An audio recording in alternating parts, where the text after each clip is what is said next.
How's it going, everyone? And welcome back to the channel. In today's video, I'll be teaching you guys how to use BYBIT with a VPN. So without further ado, let's dive right in. So to actually do this is quite simple as turning on the VPN on your PC or on your phone and then accessing whatever crypto platform that you want to use, in this case BYBIT. Now, the reason you may want to do this in the first place is because there are a lot of crypto thieves out there and crypto hackers. So having a VPN turned on would add a layer of security that would protect your account as well as your crypto address, and a couple of other things,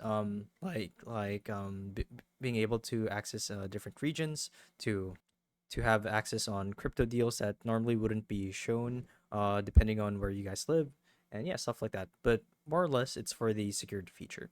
Now, now that we know how to use Spybit with the VPN, it's as simple as turning your VPN on and off. Let's talk about the top 5 VPNs that you actually get to use with Bybit.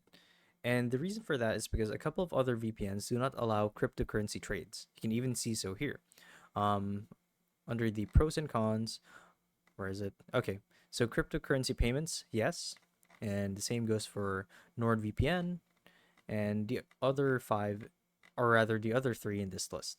Now, other VPNs do not allow cryptocurrency payments, so that's why it's a problem.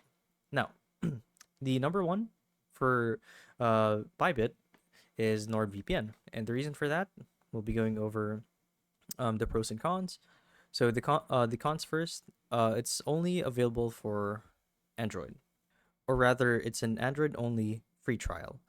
And the pros, many RAM only servers in Bybit allowed countries. So this would help a lot with the latency as well as speed. Focus on privacy and security, so you have that peace of mind knowing that your data is safe, blazing fast speeds, blah blah blah, whatnot.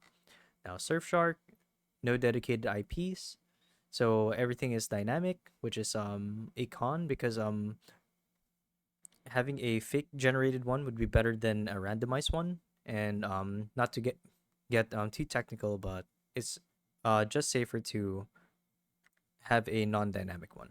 So the pros, you have a huge server selection in Bybit allowed locations, which is great.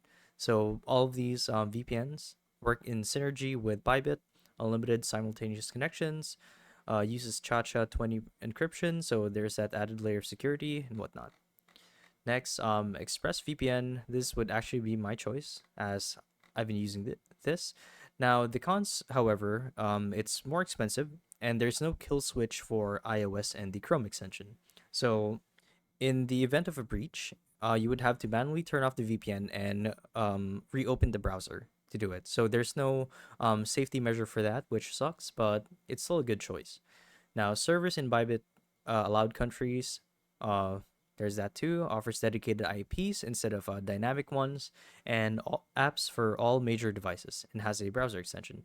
CyberGoes, I haven't used this one, but it should do the job just the same.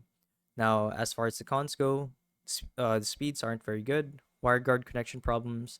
Apple devices get fewer features, so this is mostly built for Android. As for the pros, there's a big server fleet for this, so it would work in synergy with Bybit. They're dedicated servers, cheap pricing, so it's pretty cheap, and apps for major devices. So yeah, there you guys have it. That's how you can use a VPN with Bybit. It's as simple as turning it on and using Bybit. So yeah, hopefully if this video helped you guys out, be sure to let us know down in the comment section below. And if you guys want to see more videos like these, we do have a YouTube channel where we do guides like these daily. So if you want to show support that, you can do so by subscribing to the channel. So with all of that said, thank you all for watching, and we'll see you guys in the next one. Bye bye.